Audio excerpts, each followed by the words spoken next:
This 2009 Hyundai Accent was recently traded in at a dealership and they deemed it uncleanable. So, they brought it to me. Buckle up as I take on the massive job of restoring this destroyed smoker's car to a like-new condition after 15 years of total abuse. The smell is nauseating, the mess even worse, and what I find in here will leave you absolutely disgusted.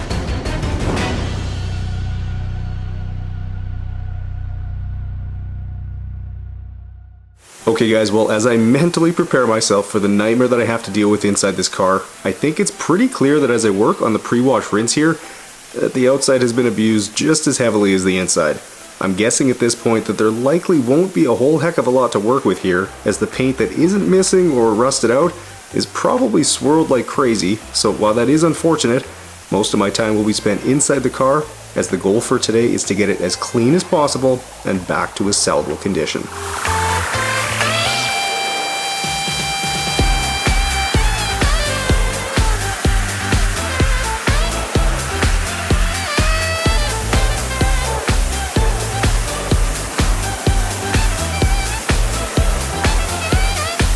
Moving down to the wheel well, and I wanted to quickly remind you guys that the Detail Geek Auto Care Black Friday sale is on right now over at detailgeekautocare.com. It's our biggest sale of the year, as every single item is on sale, and if you spend over $100, you're going to get more than $40 of free gifts, so be sure to head over to the site and stock up on all your favorites or get all your holiday shopping done early.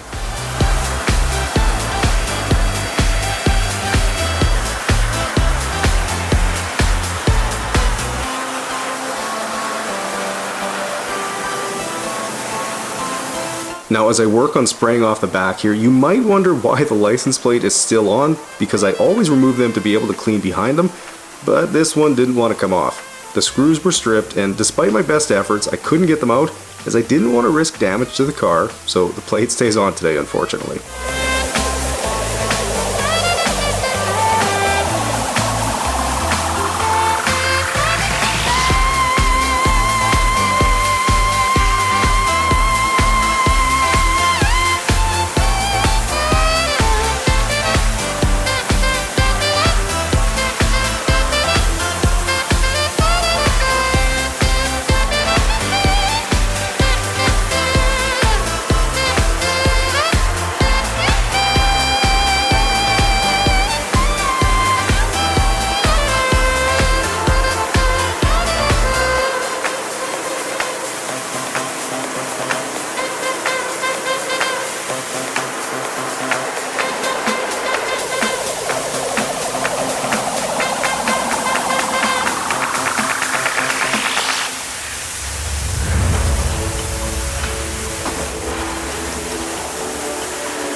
Moving up to the front end where it's completely covered by bug guts that I wouldn't be surprised if they've been here for years, so there's no question to me that the clear coat is going to have been permanently etched underneath. My typical response to that would be to say that paint correction could remove the etching and improve the appearance of the paint, but given the 15 years of neglect this car has seen, it would be foolish to even attempt it.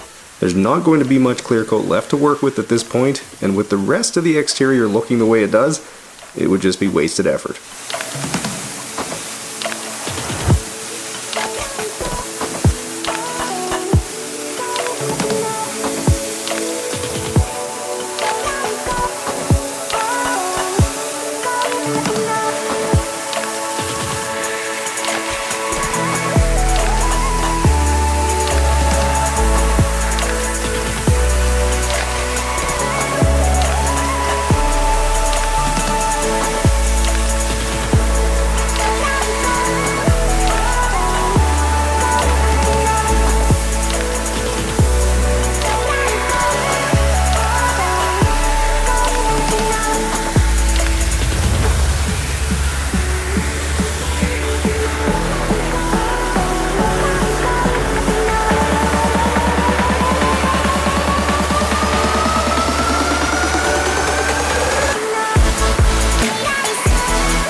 Okay, since the pressure washer was only able to remove some of the bug guts earlier, my bug remover is going to have to handle the rest, so I'll get some sprayed on, let it sit for about a minute before I foam up the car, and then when I use my wash bin on them, they should just wipe right off.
Alright guys, the moment you've all been waiting for is here.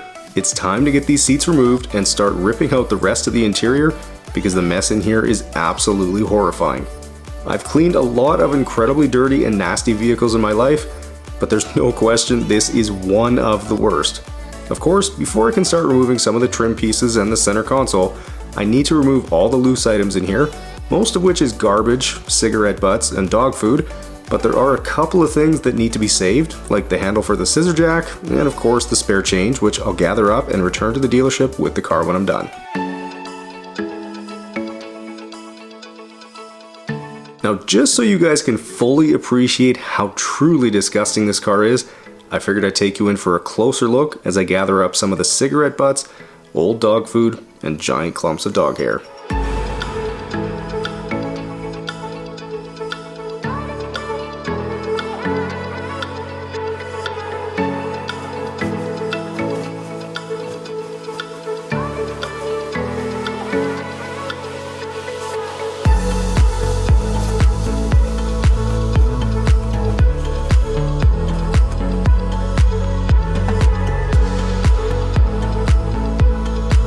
Moving over to the driver's side now, and knives seem to be the theme on this side, as there's a drywall knife, a utility knife, and then the case for what appears to be a very large and likely very sharp knife, which I have to think is probably in the vehicle somewhere, though turning my attention to the center storage compartment that's been turned into an ashtray, and I just have to say that it never ceases to amaze me at how some people treat their vehicles.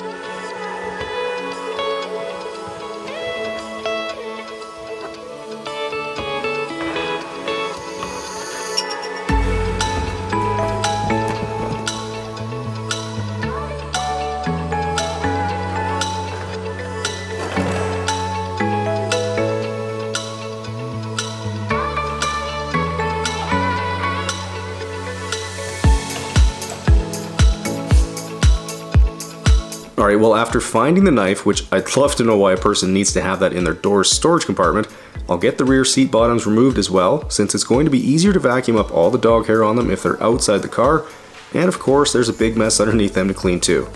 And then 3 quick bolts later, and the center console is ready to come out as well, including the shifter boot, which so nicely had a zipper on it to make it super easy to remove.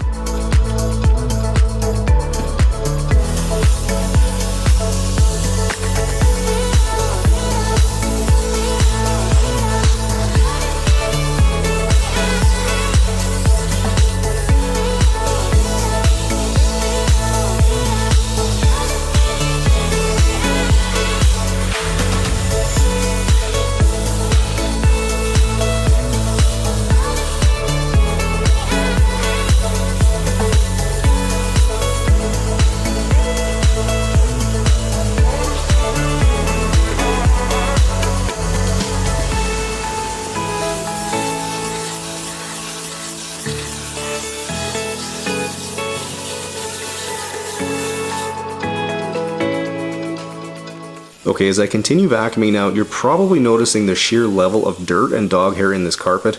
I can't say that I've ever dealt with something like this before where you couldn't even see the carpet underneath the mess, but I can tell you that this isn't going to be an easy job today. Using the crevice tool is critically important as it gives my central vac the most amount of suction possible, but even then, the dog hair is so deeply embedded in the carpet that I know it's not all going to come out. Even after using the lily brush on it, which you'll see really does work wonders, I can tell that perfection just isn't possible today.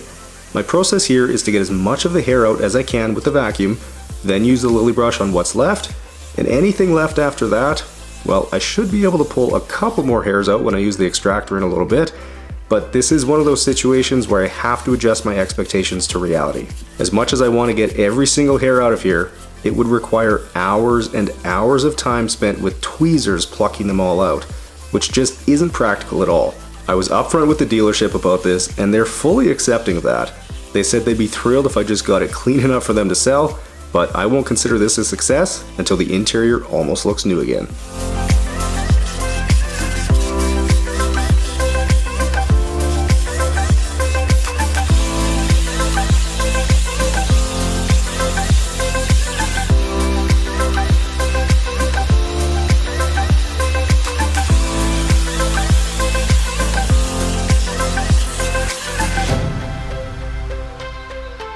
Now up here in the driver's foot well, there isn't too much for dog hair, but I do want to say that if there's anyone out there who's thinking that this mess isn't real and it's fabricated somehow, well, you need to give your head a shake. It takes years and years of abuse and never cleaning the interior at all for a vehicle to end up looking like this.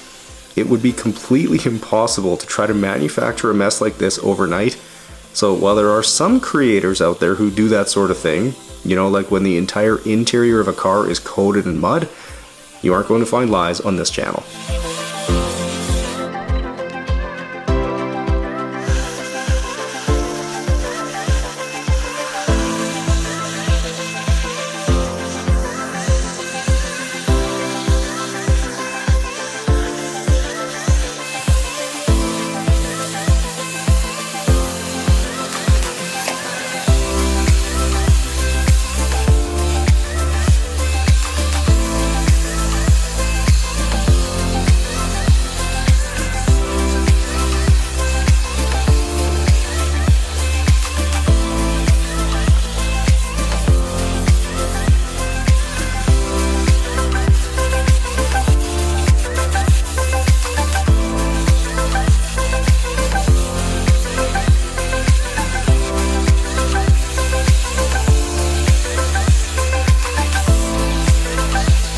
Starting on the seats now, and it's probably hard for you guys to appreciate just how stuck in this dog hair is.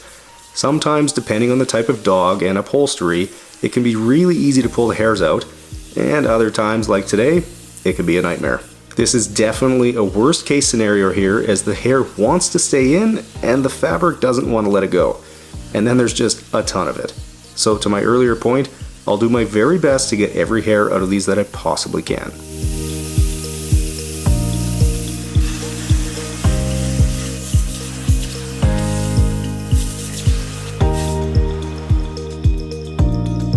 Okay, turning my attention to all the interior trim now that's caked with dust, and as usual, while I've still got the vacuum out, I'll go around with my boar's hair detail brush to agitate some of this dust loose, especially in the crevices, air vents, and glove box, as its slightly stiff bristles are great for digging out dirt. For those of you who enjoy detailing your own vehicles, this is a tool I'd highly recommend having. You can find them over on my website at detailgeekautocare.com, where the ultra soft version is also available, and those are perfect for the more sensitive areas in a vehicle that scratch easily.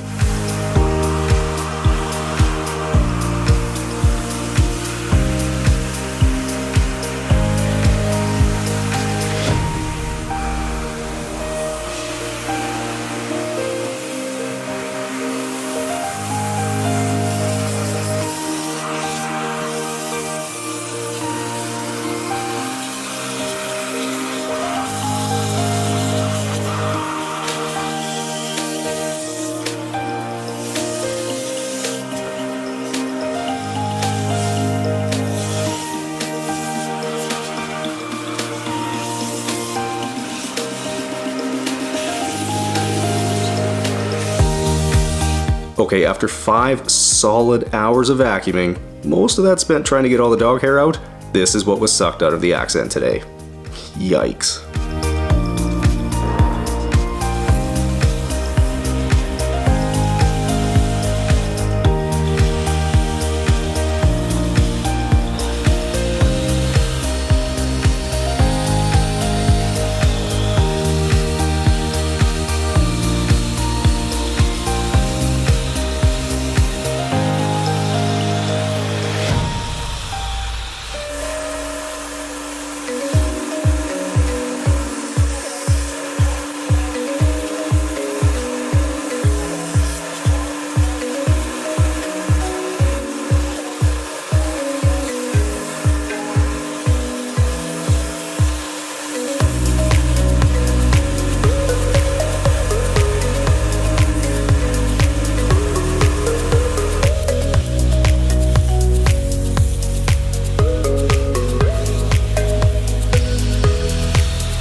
Starting in the back seat now, and it's time for this week's members question, which comes from Shannon, and it's, now that you have been in the studio for a few years, what are some of the best features or upgrades? Is there anything you wish you had done different? Okay, so first off, that's a great question. The move out to the studio has been a great one for a lot of reasons. One being that I have ample storage for all my tools and equipment, camera gear, and detailing chemicals, but one of the best things about it is that it's just overall a dedicated and purpose-built place to detail and film. I have space on my property to park vehicles without them being in the way. The lighting inside the studio is always consistent, which is good for you guys. I don't have to clean out the drain pit anymore myself, and I don't have to worry about the excessive amounts of water and moisture anymore, whereas in my old garage, I sure did. As for whether I would have done anything differently, the only thing that stands out is it would have been nice if I either made the studio just a little bit bigger or had built a room where I could pressure wash floor mats. Those make a heck of a mess and splatter dirt everywhere.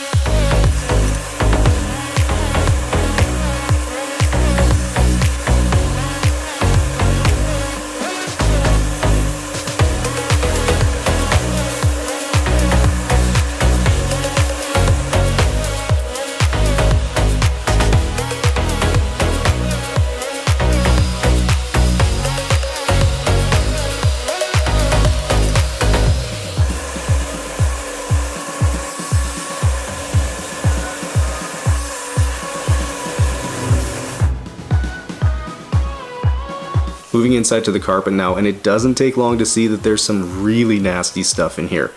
Kinda looks like the carpets are saturated with tar from all the cigarette smoke, because that's exactly the same color as what I found coating all the interior plastics from the Ford Escape I did a couple of weeks ago. When a vehicle has been smoked in as heavily as this one has, the tar literally coats every single surface inside the car. The only thing is that with this interior being black, it's harder to see on the plastics. But I think it's pretty clear the carpets are full of it.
working my way around the carpet now, and I have to say I'm pretty impressed so far at how good the carpet is turning out. With carpet this dirty and saturated, plus the fact that it's about the lowest quality of carpet you can find in a vehicle, that's not a good combination if perfectly clean carpets is the goal. I'm going to attribute these results to the incredible cleaning power of my carpet cleaner and drill brush combo.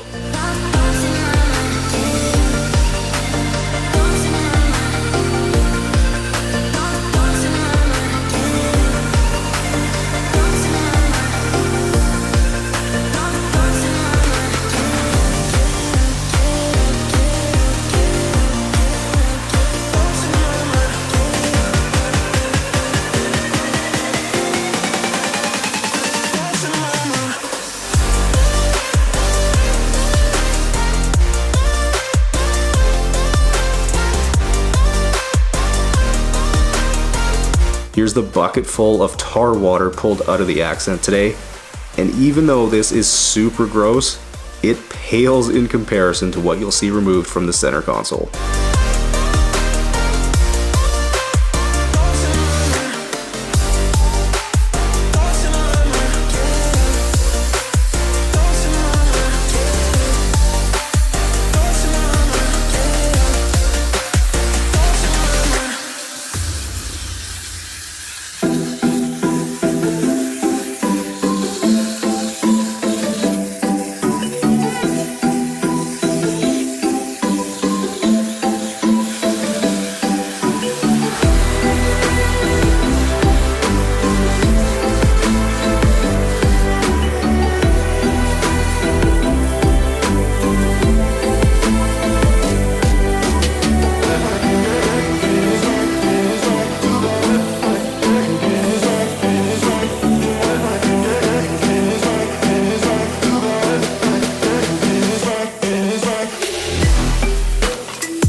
Now for the passenger side door that's covered in dirt and tar, I'll follow the usual process of all-purpose cleaner and the steamer, but while I do that, I wanted to ask you guys for a quick favor.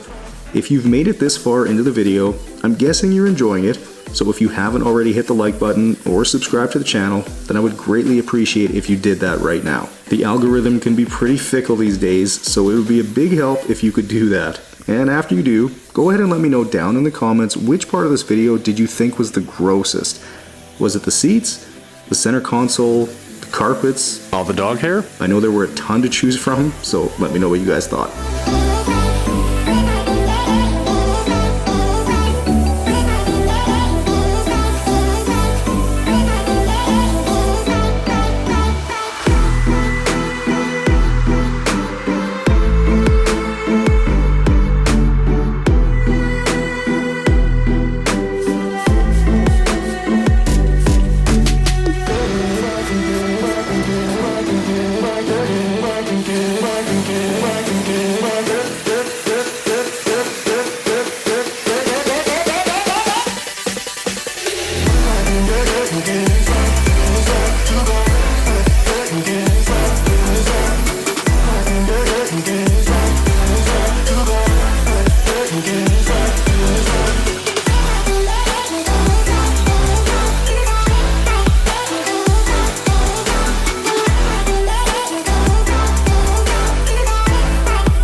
Okay guys, here's the rubber insert from the center console I removed earlier that happens to be caked with cigarette ash since the previous owner clearly used this as an ashtray, but I'll admit, I honestly was not prepared for this. The instant I started steaming it, the black sludge just started pouring out. Yeah, there's really no words for how gross this is.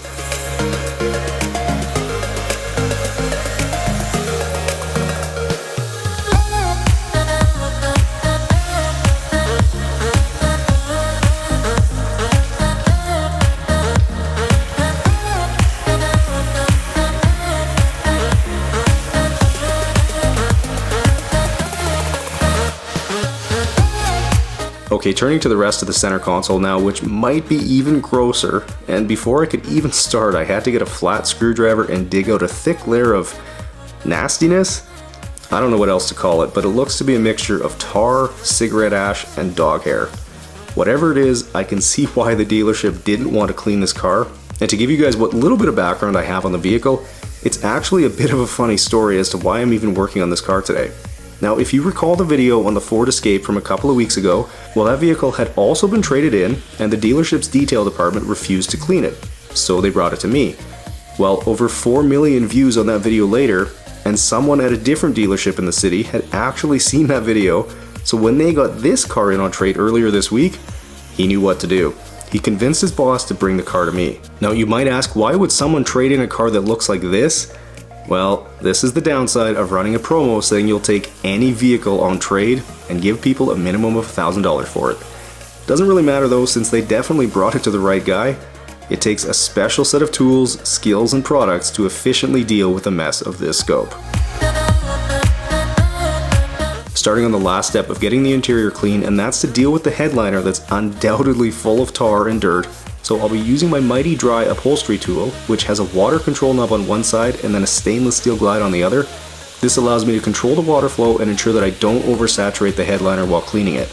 So once I've agitated the APC with my soft white drill brush, I'll start to make passes with the water running to help lift out all that nasty tar, and then when I'm satisfied it's clean, I'll shut off the water and just dry extract to get it as dry as possible. Headliners are a delicate material and difficult to clean, so you definitely need to be careful when you're doing this, as too much water or heat can actually cause the glues holding it up to release, and then you'll have a saggy headliner.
Okay, well, since this can make such a big impact and it only takes about a minute, I figured I'd go ahead and get these foggy headlights polished up with some of my finishing polish to bring back a little clarity to them.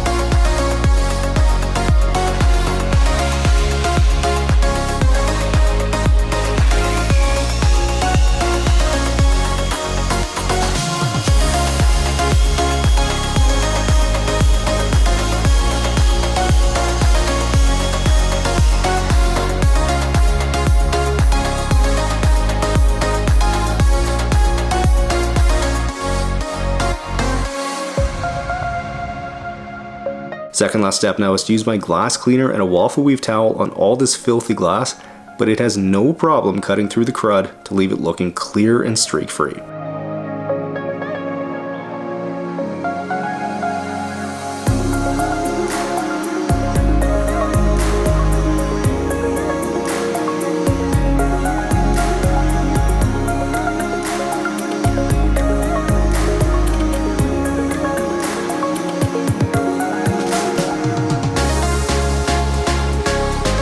Now just before I finish up, I'm going ahead and running my ozone machine in the car with the air recirculating, though while it's true that the smoke smell will likely never completely come out, because you'd have to gut the interior down to bare metal and clean that too, the ozone should get it to a barely noticeable level after the thorough detail I did today.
All right guys, well 15 hours later and this Hyundai Accent is looking absolutely unrecognizable.